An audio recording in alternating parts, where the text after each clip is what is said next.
સંસારમાં ગતિમાન ઉર્જા એટલે દિવ્ય શક્તિ, માં જગતજનની. કોમળ હૃદય અને એ હૃદયમાં સંસાર અને તેના જીવ માટેનો અખૂટ પ્રેમ, એટલો પ્રેમ કે જેના માટે દુર્ગા કાલી પણ બની જાય.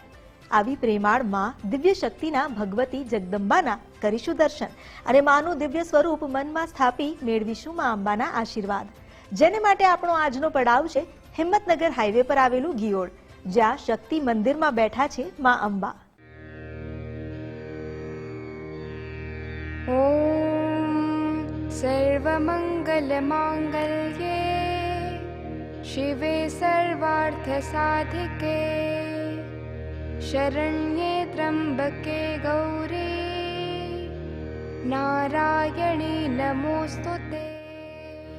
ગાંધીનગરમાંથી પસાર થતા નરોડા હિંમતનગર હાઈવે પર આવેલું છે ગિયોડ અને નેશનલ હાઈવે નંબર 8 પર આવેલા ગિયોડ ગામની ઓળખ છે માં શક્તિનું ધામ શક્તિ મંદિર, જ્યાં બિરાજમાન છે જાજરમાન માં અંબા. ધણપ ગામ નજીક ગિયોડ પાટિયા પાસે શ્રી શક્તિ મંદિર અંબાજી ટ્રસ્ટે આ મંદિરનું નિર્માણ કરાવ્યું છે. મંદિર બન્યાને હજુ 2.5 દાયકો પૂર્ણ થયો હશે, પણ એ પહેલા અહીં નાનકડો ઓટલો હતો અને એ નાનકડા શક્તિ સ્થાનક સાથે ભક્તોની આસ્થા એવી જોડાઈ કે જેના પરિણામ સ્વરૂપે આજે આ મંદિર અહીં ઊભું થયું છે. માની ખ્યાતિ જતા સમય સાથે વધતી જ રહી છે. આટલા વર્ષોમાં અહીં બિરાજમાન માં અંબાની ખ્યાતિ દૂર દૂર સુધી પ્રસરી છે. ઉપરથી મંદિર હાઈવે પર જ આવેલું છે, એટલે આવતા જતા વાહન ચાલકો પણ એક સમય માનું ધામ જોતા થોડો પોરો ખાવા રોકાઈ જાય છે અને માના દર્શન કરી ઉર્જા મેળવી પોતાના રસ્તે આગળ વધે છે. વારે તહેવારે અહીં ભક્તોની મેદની ઉમટી પડે છે માના દર્શન કરવા. મંદિરની પ્રસિદ્ધિ હવે તો એટલી વધી છે કે માય ભક્તો આ સ્થાનને મિની અંબાજી તરીકે ઓળખાવે છે. આ મંદિર સાથે લોકોની આસ્થા બહુ સરસ જોડાયેલી છે. બહુ ભક્તો આવે છે. બહુ ભાદરવી પૂનમના મેળો ભરાય છે બહુ મોટો.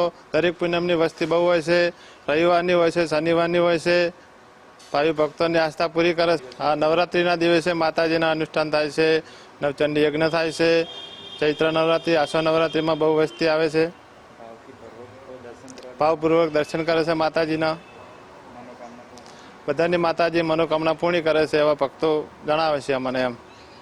અને આ સુપતિ યાત્રાધામ મિની અંબાજી તરીકે ઓળખાય છે. આ સ્થાનની વિશેષતા છે અહીં બિરાજમાન દેવી શક્તિ. કહેવાય છે કે માં શક્તિ અહીં પોતાની જીદથી જ સ્થાપિત થયા. દંતકથા છે કે પૂજ્ય રવિ મુનિજી નામના સંત માતાજીની આ દિવ્ય મૂર્તિ લઈને કુહાકણભા મંદિરે જઈ રહ્યા હતા, પણ અગમ્ય કારણોસર મૂર્તિને અહીંથી આગળ લઈ જઈ શક્યા નહીં. આખરે ધર્મ પ્રેમી પ્રજાએ માતાજીની ઈચ્છા અહીં જ આ જ પવિત્ર ભૂમિ પર રહેવાની સમજી મૂર્તિની સ્થાપના કરી. પહેલા એક નાનકડો ઓટલો બનાવી મૂર્તિની સ્થાપના કરાઈ હતી. ભક્તોનું માનવું છે કે માં તેમની મનોકામના પૂર્ણ કરવા અહીં આવ્યા છે અને ભક્તોની આસ્થાનું જ આ પરિણામ છે કે નાનકડા ઓટલાને સ્થાને આજે આ મંદિર બની ગયું છે. અને એટલું જ નહીં, માં અંબાના ધામ અંબાજીની જેમ જ અહીં પણ ભાદરવી પૂનમ પર મેળા જેવો માહોલ સર્જાય છે. દર રવિવારે પણ મોટી સંખ્યામાં ભક્તો દર્શનાર્થે આવે છે. ભાવિકોની સુવિધા માટે વ્યવસ્થા પણ પૂરી પાડવામાં આવે છે. આ મંદિર 50 વર્ષની જૂનું છે અને દર પૂનમે 8 થી 10 હજાર પબ્લિક દર્શન કરે છે. હા, હિંમતનગર અમદાવાદ હાઈવે રોડ અને ટચ મંદિર છે. આ મનોકામના બધા સબ તે દર્શન કરે એની મનોકામના માતાજી તબ પૂરી કરે છે. પતિ સાહેબ લગભગ 25 વર્ષથી લોકો માતાજીની આસ્થામાં અહીંયા દર્શનાર્થે આવે છે. પછી દર રવિવારે લોકો દર્શનાર્થી આવે છે. એમને અમે જમવા માટેની વ્યવસ્થા કરી આપીએ છીએ, પછી રહેવા માટેની વ્યવસ્થા કરીએ છીએ અહીંયા. અને માતાજીની માનતા બહુ શ્રદ્ધાળુઓ લોકો માને છે. ફૂલોના ગરબાઓ લઈ લઈને લોકો બાધાઓ કરવા આવે છે.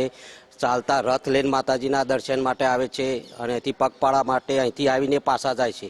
એવી માનતાઓ લોકો રાખે છે. પછી અહીંયા અમે ભાદરવી પૂનમમાં મોટો આયોજન કરવામાં આવે છે. માં અંબાના આ ધામમાં આવનાર શ્રદ્ધાળુઓના મનમાં માના દર્શન કરી એક જ લાગણી ઉદ્ભવે કે બસ જગદંબા સામે શીશ ઝુકાવી જીવન ધન્ય બનાવવું. મનોકામના પૂર્ણ કરનારી અંબા માનો પ્રતાપ જ કંઈક એવો છે. વર્ષથી મંદિરે આવું છું. આવતા જતાં અમે દર્શન કરતા જઈએ છીએ. પૂનમ હોય, રવિવાર હોય, મંગળવાર હોય, અમે અહીંયા આવીએ, દર્શન કરીએ. એકદમ આમ પીસફુલ એન્વાયરમેન્ટ લાગે છે અને બહુ શ્રદ્ધા છે અહીંયા.